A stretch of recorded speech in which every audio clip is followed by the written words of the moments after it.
Naquela hora, aproximaram-se de Jesus os discípulos, perguntando: Quem é os céus? Mateus 18, 1. Tema da semana: Ídolos da alma e outras lições de Jesus. Olá, como vai? Tudo bem? Eu sou Moisés Ferreira, do canal Saia Dela, Povo Meu. E estamos começando mais uma lição da Escola Sabatina. Na verdade, é um resumo da lição número 9, tá certo? Importantíssimo que vocês estudem, né? Se ainda não conseguiram assistir os vídeos, os estudos do capítulo da lição 1, a lição 8, tá certo? Para que tenham uma compreensão completa da lição desse trimestre da Escola Sabatina, tá certo? Pois, meu querido, aqui diz, a lição tem como título Ídolos da Alma e outras lições de Jesus, certo? Aí diz aqui, o verso para memorizar. Naquela hora, aproximando-se de Jesus os discípulos, perguntando: Quem é porventura o maior no reino dos céus? Mateus 18, verso 1. Como seres humanos, somos produto do nosso meio, da nossa cultura. Essas coisas moldam grandemente nossos valores, nossas crenças e atividades. A gente vê aí que a gente deve ter uma preocupação muito grande em não se perder, né, em meio à nossa cultura, né? A cultura é importante, mas quando a cultura, né, procura nos influenciar e fazer com que a gente deixe de produzir realmente os frutos dignos do reino dos céus, essa cultura aí só vai nos atrapalhar na nossa caminhada cristã. Então devemos ter muito cuidado, né? Estamos no mundo, mas não somos do mundo, tá certo, meus queridos?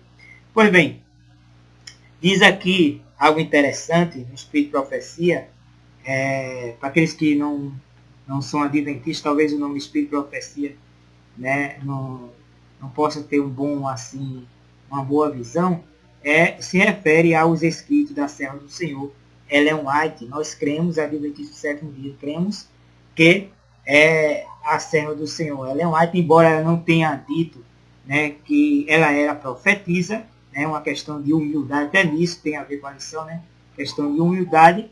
Nós cremos, como adventistas do sétimo dia, que Ellen White foi realmente chamada por Deus para ser profetisa do Senhor, certo? Ou mensageira, certo? Pois, meu irmão, aqui. No capítulo 18 de Mateus, como a gente viu Mateus, capítulo 18, verso 1, né? Mas aqui ela fala de todo o capítulo. No capítulo 18 de Mateus, está registrada outra lição sobre humildade. Essas lições contidas na palavra de Deus foram dadas para nosso aviso. Os que negligenciam tirar proveito delas não tem desculpa, amigo. Tudo aquilo, irmãos, tudo aquilo que foi escrito na palavra de Deus, como a própria serva do Senhor disse, creio em uma Bíblia completa, né? A Bíblia a qual ela está se referindo era a versão King James, tá certo? Edição em inglês, certo? Aí ela diz aqui, os discípulos aproximaram-se de Jesus perguntando: quem é, porventura, o maior no reino dos céus? O coração humano está sempre querendo ser maior, né? E que todos, quer ser o primeiro, né? Mas essa não é a visão celestial, né? Esta não é a vontade de Deus, que tenhamos esse pensamento em nosso coração de ser maior do que outras pessoas, né? A Bíblia nos ensina que ser maior dentro do cristianismo é ser maior em serviço, servindo. Os discípulos aproximaram-se de Jesus perguntando: quem é porventura o maior no reino dos céus? E Jesus, chamando uma criancinha, colocou-a no meio deles e disse: em verdade vos digo que se não vos converterdes e não vos tornardes como crianças, de modo algum entrareis no reino dos céus. Porquanto aquele que se humilhar como esta criança, esse é o maior no reino dos céus. Mateus 18, de 1 a 4. Muitos não percebem que, ao andarmos humildemente com Deus, nos colocamos numa posição em que o inimigo não pode tirar vantagem de nós. Unicamente se nos submetermos como crianças dispostas a ser instruídas e disciplinadas, Deus poderá usar-nos para a sua glória. Né? Só quando a gente realmente nos submetemos à vontade de Deus, é que Deus, meu amado, pode realmente nos usar para a sua glória, né? Em seu ministério, para exaltarmos o seu nome aqui na terra, tá certo? Nunca necessitamos tanto de mais íntima comunhão com Deus do que hoje. Um dos maiores perigos que assediam o povo de Deus tem sido a conformação com as máximas e costumes mundanos. Especialmente os jovens estão em constante perigo, né? A gente deve ter cuidado, principalmente nesse século XXI, que estamos vivendo no limiar da volta de Jesus, né? Para que os costumes desse mundo não venham fazer com que a gente se perca, né? Em nosso raciocínio, né? Em nosso entendimento da vontade de Deus para a nossa vida, né? Nosso caminhar aqui na terra deve ser, como Paulo disse, cada dia morro eu, né? Nesse caminhar de santificação. Cada dia precisamos tomar decisões para o bem, né? E a cultura desse mundo procura nos influenciar para que assim possamos tomar decisões que aos olhos humanos podem parecer boas, né? Boas decisões, mas que realmente não tem com o intuito de fazer com que o povo de Deus se prepare para o reino dos céus. E aqui, como foi dito aqui, né? Especialmente os jovens estão em constante perigo, né? E aí deve-se haver uma preocupação maior com os jovens, né? Que estão caminhando, né? Começando a caminhar nesse mundo, né? Embora a tendência dos jovens procurar mostrar que realmente são cristãos maduros, mas a gente sabe realmente que não são, né? Precisam realmente os pais ou alguém que esteja acima deles, né? Possam estar sempre de olho, né? E sempre instruindo, né? Fortalecendo-os, né? Procurando protegê-los, né? Da cultura desse século, que tem com o intuito realmente devastar, né? Não só o mundo, né? Mas também aqueles que, principalmente, né? Aqueles que procuram fazer a vontade de Deus. Não pelas decisões dos tribunais e conselhos, nem pelas assembleias legislativas, nem pelo patrocínio dos grandes do mundo, há de se estabelecer o reino de Cristo, mas pela implantação de sua natureza na humanidade, mediante a atuação do Espírito Santo, ou seja, não é só quando nós permitimos que não a glória do mundo, mas o Espírito de Deus trabalhe em nós, é que realmente podemos produzir nessa terra o caráter de Cristo, né?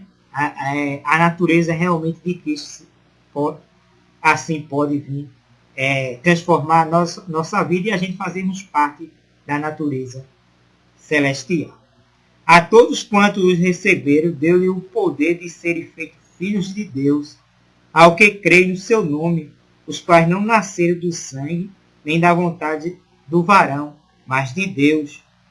Aí está o único poder capaz de erguer a humanidade. E o instrumento humano para a realização dessa obra é o ensino, a observância da palavra de Deus. Só quando a gente realmente atentamos para a palavra de Deus, né, procuramos obedecer pelo poder do Espírito Santo, que assim realmente podemos produzir frutos dignos de arrependimento, né? Podemos realmente, né, fazer a vontade de Deus. Aí aqui, a grandeza da humildade, né? A gente vai ver aí como realmente o que é ser grande no reino de Deus, tá certo? Será que é realmente como o mundo ensina? É isso que a gente vai ver. Se tão somente aprendêssemos as maravilhosas lições que Jesus procurou ensinar a seus discípulos com respeito a uma criancinha, quanta coisa que agora parece invencível, dificuldade desapareceria completamente. Quando os discípulos vieram a Jesus dizendo: quem é o maior no reino dos céus? Jesus, chamando uma criancinha, a pôs no meio deles e disse: em verdade vos digo que, se não vos converteis e não vos fizeres como crianças, de modo algum entrareis no reino dos céus. Portanto, aquele que se tornar humilde como esta criança, esse é o maior no reino dos céus. Né? A gente vê aí a verdadeira grandeza. Né? Paulo diz que devemos examinar se estamos em Cristo. Né? Paulo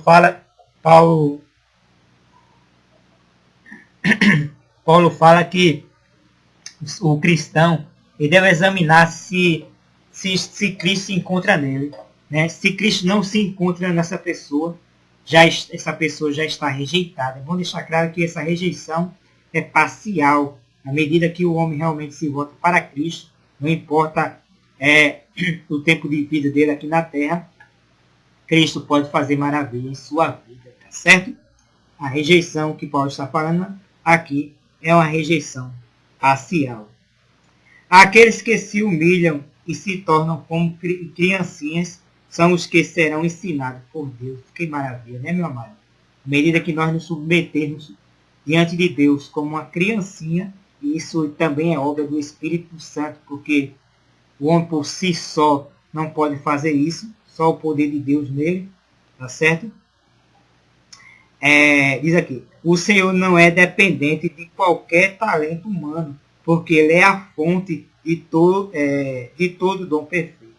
O mais humilde dos homens se ama e teme a Deus, torna-se possuidor dos dons celestiais. O Senhor poderá usá-lo porque tal homem não se empenha em trabalhar por si de acordo com suas próprias normas. Trabalha com temor e tremor para não danificar a norma. Sua vida é uma expressão da vida de Cristo. Aí diz aqui, precisamos acalentar constantemente a mansidão e humildade se quisermos possuir o Espírito de Cristo. É preciso realmente nos submetermos à vontade de Deus para que Ele possa fazer por nós aquilo que nós não podemos fazer, nem por nós e nem por esse mundo caído. Cristo em vós, a esperança da glória. Aí aqui, as criancinhas não manifestam sentimento de superioridade e aristocracia. São simples e naturais em sua aparência. Cristo queria que seus seguidores cultivassem maneiras sem afetação, para que todo o seu porte fosse humilde e semelhante ao de Cristo. Ele tornou nosso dever viver para o bem dos outros. Falando a respeito da grandeza do perdão, vamos ver um pouquinho a respeito disso. Satanás é o acusador dos irmãos. Ele está à espreita de todo erro, por pequeno que seja, para que tenha alguma coisa sobre que apoiar uma acusação. Afastemo-nos junto de Satanás, para conhecê-lo, página 181. Aí aqui, busquemos viver em paz com todas as pessoas e tornemos suaves e fragrante a atmosfera que nos circunda. O Senhor ouve toda palavra imprudente que é proferida. Se nós realmente atentássemos para aquilo que sai da nossa boca, né? O próprio Senhor Jesus disse que aquilo que contamina o homem não é o que entra, e sim o que sai, meu amado. Né? Isso aí realmente contamina o homem. Né? Se nós, assim como Deus criou o mundo por meio da palavra, nós criamos o nosso mundo ou destruímos o nosso mundo por meio da palavra. Né? As palavras têm poder construtiva ou destrutiva, por isso precisamos atentar para aquilo que nós falamos, certo? Precisamos nos vigiar, meus amados, a cada momento, para que assim não sejamos encontrados, né, em falta.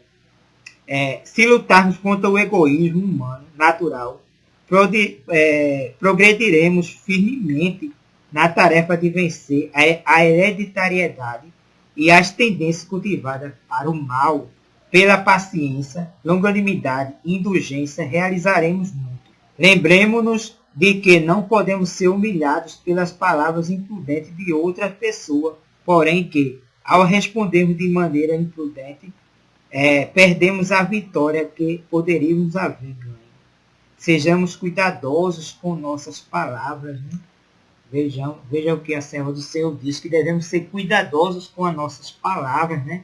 Aquilo que falamos, né? Aquilo que pensamos, né? Deve ser realmente de acordo com a vontade de Deus, para que assim não sejamos encontrados em falta, né? Como foi dito, ou nós construímos, ou nós destruímos. Precisamos realmente submetermos à vontade de Deus e ser dirigido. O Senhor precisa tomar a rédea na nossa vida, meu amado. Né? Tomar o volante da nossa vida, para que assim possamos realmente fazer a vontade de Deus aqui nessa terra, tanto por palavras como por meio de ações, né? Aí diz aqui, ídolos da alma não possuía verdadeiro amor a Deus, nem ao homem. Essa falta era carência de tudo quanto qualificaria para entrar no meio do céu, né? Aí é dito aqui, o amante de si mesmo é transgressor da lei. Nosso Jesus quis revelar o jovem e o submeteu a uma prova de modo tal que manifestaria o egoísmo de seu coração. Mostrou-lhe a nota do caráter. O jovem não desejou mais esclarecimento. Havia nutrido na alma um ídolo. O mundo era seu Deus. Professava ter guardado os mandamentos, porém estava destituído do princípio que é o próprio espírito e vida de todos eles. Aí ela diz aqui, não possuía verdadeiro amor a Deus nem aos homens. Qual era o problema do jovem rico, meu amado? Falta de amor ao próximo. Oxente, Moisés, o jovem rico que chegou para o Senhor Jesus Cristo não disse que havia observado os mandamentos desde a sua mocidade, né? Mas a gente vê que faltava aí. E entre os mandamentos não está o amor ao próximo. Aí é que está o perigo, meu amado, da questão da letra, né? Os mandamentos de Deus, né? Se realmente a pessoa quer realmente obedecer os mandamentos de Deus, ser fiel ou ser perfeito, né? Só há um modo de obedecer, e é no espírito. Né? E o jovem rico não compreendia isso, tanto é que ele ainda perguntou, o que me falta? Aí o Senhor Jesus disse, olha, pega tudo que tu tem, se queres ser perfeito, pega tudo que tu tem, vende e dá ao próximo, né?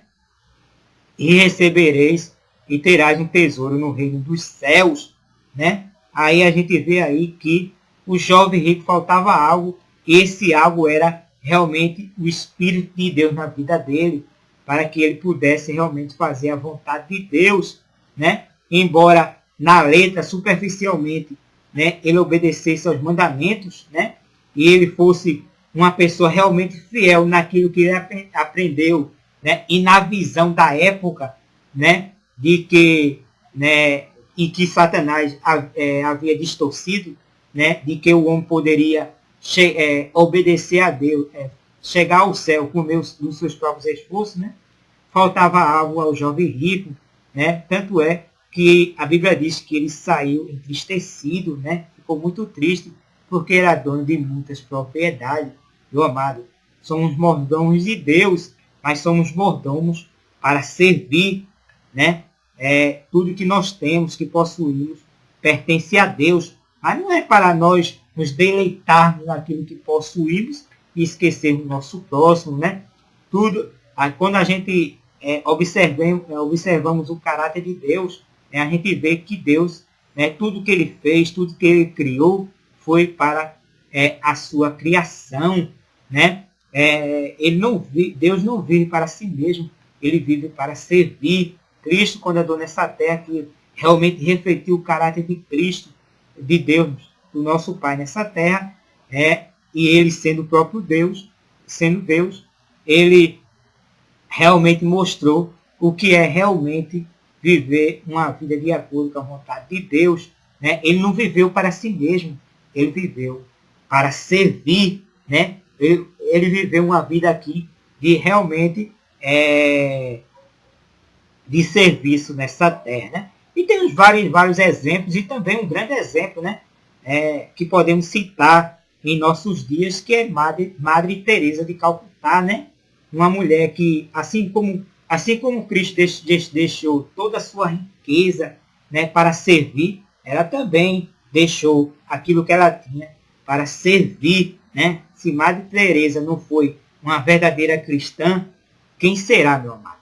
Né? Quando a gente vai ver a história de Madre Teresa de Calcutá, a gente vê que realmente ela viveu uma vida viveu uma vida de serviço, né? Independente de placa de denominações, tá certo, meu amado? Olhando o serviço da pessoa, né? E Madre Teresa de Calcutá realmente viveu uma vida de serviço, né? E se ela não foi cristã, quem será cristão nessa terra? Não é verdade, meu amado? Devemos viver realmente. E por que ela viveu essa vida de serviço? Porque ela viveu uma vida caminhando nessa terra, olhando para Cristo, né? Devemos viver também uma vida nessa terra, viver nossa vida nessa terra, olhando para o autor e consumador da nossa fé, Jesus Cristo. Aí de aqui, quem receberemos, né? Depois que Jesus falou com o jovem rico, né?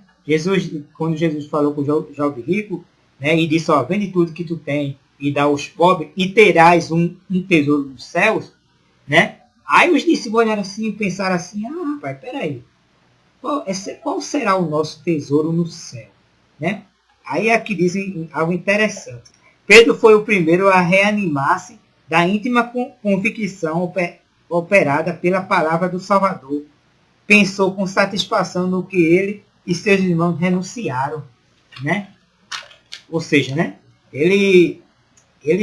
Né? Pedro pensou assim, eu e meus irmãos deixamos tudo para servir ao Senhor, né? E se esse jovem rico vai receber alguma coisa, né? Tem a oportunidade de ter um tesouro no céu, então nós que deixamos tudo, será que nós também não vamos receber, não teremos também um tesouro? Né? Só que Pedro e os discípulos não compreendiam bem que tesouro era esse, né? Estava preocupado com coisas terrestres, né? Mas os tesouros celestiais são completamente diferentes, não são materiais, né? São tesouros, né? Espirituais, tá certo? Aí eles disseram, eis que deixamos tudo, né? E te seguimos, lembrando-se da promessa condicional ao jovem príncipe, né? Terás um tesouro no céu. Perguntou o que ele e seus companheiros receberiam como recompensa por seu sacrifício. A resposta do Salvador comoveu o coração daqueles pecadores galileus. Cristo mencionou honras que ultrapassavam seus mais altos sonhos. Em verdade vos digo, disse Cristo, que vós, que me seguides, quando na regeneração o Filho do Homem se assentar no trono da sua glória, também vos assentareis sobre 12 tronos para julgar 12 tribos de Israel. Eu fico pensando assim, a cara de Pedro e dos discípulos. Quer dizer que o tesouro, acho que eles pensaram assim, quer dizer que o tesouro é só isso? A gente vai sentar em 12 tronos para julgar em 12 tribos de Israel?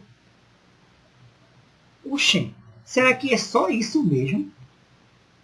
Aí aqui a lição continua dizendo, né? O Espírito você diz. Mas a pergunta de Pedro, que receberemos, em Mateus 19:7, revelou um espírito que, não corrigido, incapacitaria os discípulos para ser mensageiro de Cristo, porque era espírito de mercenário. Né? Certa vez, quando o Jesus estava com os discípulos, né? Ele disse assim, ó, cuidado, acautelá-vos do fermento, dos fariseus, né? Os guias religiosos do tempo de Jesus, né, eram, de certa forma, guias mercenários. Eles não estavam preocupados com as pessoas em si, mas estavam preocupados consigo mesmo. Né? Não estavam preocupados com o seu próximo. Né? Tudo aquilo que eles faziam, meu amado, eram, de certa forma, legalista, né? Não tinha com o intuito de se preocupar com as pessoas, mas sim eles estavam preocupados consigo mesmo. Aí, embora houvesse sido atraído pelo amor de Jesus, os discípulos não estavam completamente livres do farisaísmo. Certo? É por isso que tem gente que não entende aquela questão que está escrito em João capítulo 10, quando João fala de que ele é o bom pastor, né? Aí ele fala também da questão dos mercenários, né? E ele, quando ele está falando dos mercenários, ele está se referindo à liderança religiosa, né? Do farisaísmo religioso da época, né? Alguns pegam essa passagem e dizem, olha, o diabo veio para matar, roubar e destruir, né? Usando essa passagem. Mas só que o Senhor está falando, né? Do farisaísmo da época, né? Que os líderes religiosos, né? Eles realmente não serviam a Deus, né? Como realmente o Senhor Jesus servia, né? Ele era realmente um pastor verdadeiro, mas eles que deveriam, o farisaísmo da época, né? Os fariseus, os líderes religiosos, deveriam, em vez de ser um bom pastor, né, realmente pastorear as ovelhas, eles estavam sendo mercenários, né? Eles estavam realmente não estavam preocupados com as pessoas e sim com o ganho, né? Aí diz aqui, ainda trabalhavam com o pensamento de merecer recompensa proporcional à sua obra, nutrir o espírito de exaltação e complacência próprias, e faziam distinções entre si. Se alguns deles falhavam em qualquer pormenor, os outros não tinham sentimento de superioridade, ou seja, não só estavam esperando alguém errar para se achar, tá vendo? Eu sou o bom, eu sou o 10, eu sou o primeiro, né? E demonstrando assim que não estavam realmente transformados, ainda transformados pela graça de Cristo, né? Cristo precisou, pouquinho a pouquinho, trabalhar com os discípulos, né? Em seus corações, para que assim eles pudessem operar realmente nessa terra, refletir o caráter de Cristo. Certo, meus amados? E isso não é diferente conosco, né? Nós não somos transformados da água para o vinho de uma hora para outra, né? Justificação não é santificação. Justificação é perdão dos pecados. Santificação é uma obra da vida inteira. Uma pessoa justificada, uma pessoa que entregou a vida a Cristo, está justificada, e se ela morrer, está salva, meu amado, no reino dos céus, tá certo? Porém, a pessoa que foi justificada, que entregou a vida a Cristo, né, e que vive ainda nesta terra, o coração dela não está completamente transformado, o caráter não está completamente aperfeiçoado, tá certo? É preciso haver uma santificação, tá certo? Ciente de que o caráter, meu amado, nosso caráter é preciso haver uma transformação aqui na terra. E isso é pelo poder do Espírito Santo. Pouquinho a pouquinho, o Espírito Santo vai transformando a nossa vida, para que assim possamos refletir o caráter de Cristo nessa terra, né? É por isso que o Senhor Jesus disse, importa nascer de novo, né? Importa nascer de novo, quando ele estava lá falando com Nicodemos, né? Era mestre em Israel e não entendia o que o Senhor Jesus estava falando, né? Aí o Senhor Jesus, olha, importa nascermos de novo. Importa que você, meu amado, nasça do Espírito, nasça de novo. Se nós não nascermos de novo cada dia, por meio da operação do Espírito Santo, do estudo da Bíblia, da oração, da comunhão com Cristo, né? Para que assim Deus possa transformar a nossa vida, né? Se a devoção não vier antes da ação, a nossa ação, meu amado, vai ser uma aberração e não uma exaltação do caráter de Cristo. Cristo não vai estar em nós, para que assim possamos refletir o seu caráter nessa terra, o caráter de Deus, tá certo? É preciso que realmente o cristão, a pessoa se submeta, né, à vontade de Deus, para que nesse caminhar de santificação, Deus possa transformar a sua vida e ele possa refletir o seu caráter, o caráter do Pai, de Deus aqui na terra. Cristo em vós, a esperança da glória. Nós, de si mesmo, meu amado, não podemos fazer nada. de bom nesta terra, tá certo? Cada ato de bondade do ser humano nesta terra é obra do Espírito Santo. Até mesmo as pessoas que não são cristãs, meu amado, quando agem de boa fé, quando agem corretamente, isso é obra do Espírito de Deus trabalhando na vida do ser humano. Não é à toa que o Senhor Jesus disse, né? Quando ele vier, convencerá o homem do pecado, da justiça e do juízo. Desde a queda de Adão, cada ato bom foi obra do Espírito Santo trabalhando no ser humano, é certo? Mas a Bíblia diz que vai chegar um tempo que o Espírito de Deus vai se retirar do coração do ser humano, tá certo? Mas o Espírito de Deus não vai se retirar do coração daqueles que realmente não é daqueles que se dizem cristão, mas daqueles que realmente se dizem cristão, mas que se submetem à vontade de Deus, permite que Deus o transforme, né? O prepare, o capacite por meio da chuva temporã, para que assim ele possa receber o batismo do Espírito Santo, a chuva serôdia, e possa assim refletir o caráter de Cristo aqui nesta terra. Aqueles que possuem o Espírito de Cristo não têm nenhuma ambição de ocupar uma posição superior à dos seus irmãos. Certo? A gente sabe que na história, que quando os reis, né, um pai rei morria, né, e deixava os seus filhos, né, aquele que assumiu o trono eliminava os seus outros irmãos, porque ele dizia assim, olha, para que esse não venha usurpar o meu trono, eu vou eliminá-los, né? Mas isso não deve existir naqueles que realmente servem a Cristo. Pelo contrário, meu amado, devemos estar alegres quando alguém realmente assume um posto de autoridade no reino de Cristo, né? Talvez você já foi um ancião da igreja, talvez você foi um presbítero, né? Que em algumas denominações se chama, em vez de ancião, é presbítero. Talvez você já tenha sido um diácono, talvez você tenha sido um pastor, você seja um pastor. Não importa a posição qual você assume ou você assumiu, meu amado. Tá certo? Sempre haverá outras pessoas que assumirão esse cargo também. E nós devemos estar felizes porque já assumimos tal cargo, né? E fizemos realmente a vontade de Deus. E devemos estar felizes por pessoas também estar assumindo esses cargos. Mas às vezes, né, quando alguém assume um cargo como ancião, como presbítero, como diácono, ou seja qual for o cargo, né, dentro da igreja, às vezes a tendência humana é olhar com despeito, né? É realmente não procurar querer ajudar as pessoas que estão nesse cargo, porque diz, essa pessoa tomou o meu lugar. Não é tomou o meu lugar, meu amado. Está trabalhando para Cristo, tá certo? Ninguém toma o seu lugar, meu amado. Só você. Só um modo de alguém tomar o seu lugar. Esse alguém é o diabo, meu amado. Tá certo? É você não se submeter à vontade de Deus e se submeter à vontade do diabo. Se você permitir que o diabo ou o mundo, tá certo? Que está sendo dirigido pelo inimigo de Deus, meu amado.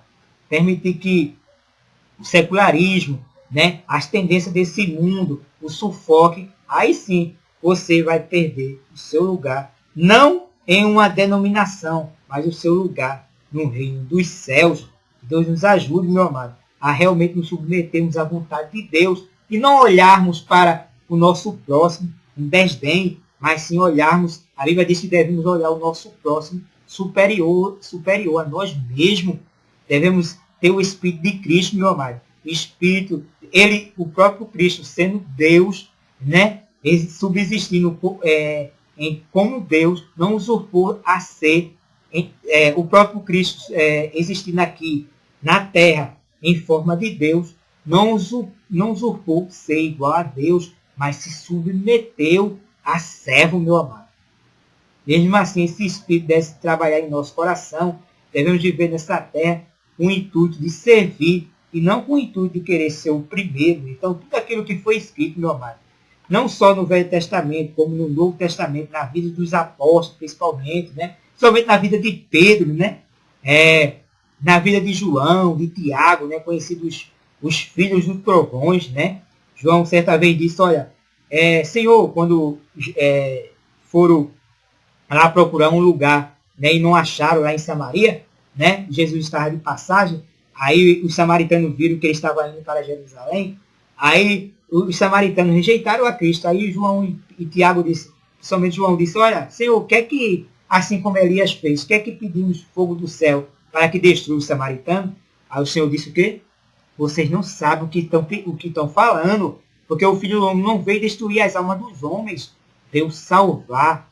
Nós, como representantes de Cristo, meus queridos, não estamos aqui na terra para destruir, e sim para construir. Estamos aqui para exaltar e glorificar o nome de Cristo, tá certo? E viver uma vida aqui de serviço. Assim, os que são participantes da graça de Cristo estarão prontos para fazer qualquer sacrifício a fim de que outros pelos quais ele morreu participem do dom celestial. Esse é o nosso serviço, meu amado. Tá certo? Trabalhar na obra de Cristo com o intuito que outros também sejam abençoados. Farão tudo o que estiver em seu poder para tornar o mundo melhor por sua estada nele. Tal espírito é o legítimo produto de uma pessoa verdadeiramente convertida. Caminho a Cristo, página 78, meu amado. Tudo que nós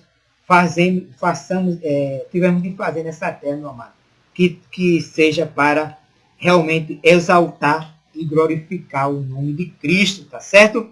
O resumo diz aqui, a autêntica grandeza é alcançada não pela busca da atenção humana, mas pela submissão humilde à liderança de Deus por meio do serviço cristão. Meu amado, que Deus possa lhe abençoar, certo? Vou terminar com uma oração e que você realmente, se ainda não entregou a vida a Cristo, possa entregar nesse momento. Pai querido, queremos te agradecer por essa oportunidade de estudarmos a tua palavra, Senhor. Que cada dia mais tenhamos em nosso coração o desejo de querer nos alimentarmos do maná do céu, Senhor. E que possamos permitir que o Espírito de Cristo possa operar em nossa vida, para que assim possamos refletir o caráter de Cristo nessa terra. Queremos colocar em especial, Pai, as pessoas que ainda entregaram a vida a Ti, que elas nesse momento possam ter a oportunidade, e cremos que temos a oportunidade de entregar esta vida a Ti, Senhor. Que o Senhor possa fazer por nós, e também quando eu digo nós, não estou só me referindo aos que já são cristãos, mas também aquelas pessoas que ainda entregaram a vida a Ti, né, que ainda não são cristãos, que o Teu Santo Espírito possa operar na sua vida e elas possam realmente entregar a vida a Ti. Obrigado por tudo, Senhor, por essa oportunidade de falarmos, de dividirmos o pão da vida, o maná do céu, com as outras pessoas. Fique conosco e nos prepara para Teu reino. É isso que te pedimos e te agradecemos em nome de Jesus. Amém e amém. Meu amado, saúde e paz e até a próxima lição da Escola Sabatina, tá certo? A lição número 10.